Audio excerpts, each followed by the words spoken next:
talk to your broker. Every time an earnest money dispute comes up, we need to be a part of that conversations for a lot of different reasons. If we reach a place where we can't find resolution between the clients, we actually have obligations of communicating to all of the parties. The responsible broker does, whether I'm holding that money in trust or not. If I'm the responsible party, the responsible broker in the transaction, I have an obligation to inform all parties in the transaction around that dispute. So it's important that you're continuing to have the conversation with your broker, not only about the policies and the handling and how to properly set expectations for the client at that juncture, but also so that they can make the appropriate steps to assist you. So the process for handling earnest money when a transaction fails, if it is disputed, a lot depends on what the elements are, what the facts are of the transaction. First and foremost, we'll work together with our agents and our clients to try to come to an agreement. That is definitely the best of circumstances. If we can get mutual agreement as to the release of the funds. In the event that we can't obtain that through our efforts and the parties continue to dispute the release of the funds, then ultimately the answer lies in who is holding the funds and that broker's particular policies.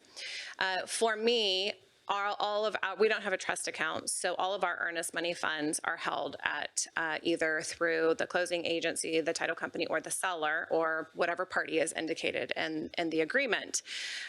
So typically, title companies will only release earnest money funds under two conditions. One of those conditions is mutual agreement between all of the parties involved in the transaction, and the second is through court order. Now, in Idaho, the responsible broker has the ability, not the obligation, but has the ability to review the facts and the documents associated with the transaction, discuss it with the clients, and make a determination as to the disposition of the earnest money.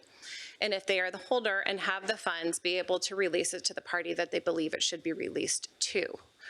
When a title company is involved, that shifts a little bit because of what I just stated, those two terms under which they prefer to see that earnest money released. There are some title companies who allow that ability for a responsible broker to make a determination on that earnest money. They do that by releasing the funds that they are holding to the responsible broker at the responsible broker's request. The giddy up here is that if you are a broker without a trust account and the funds are directed then to the closing agency, title, etc., you cannot receive those funds because you don't have a trust account.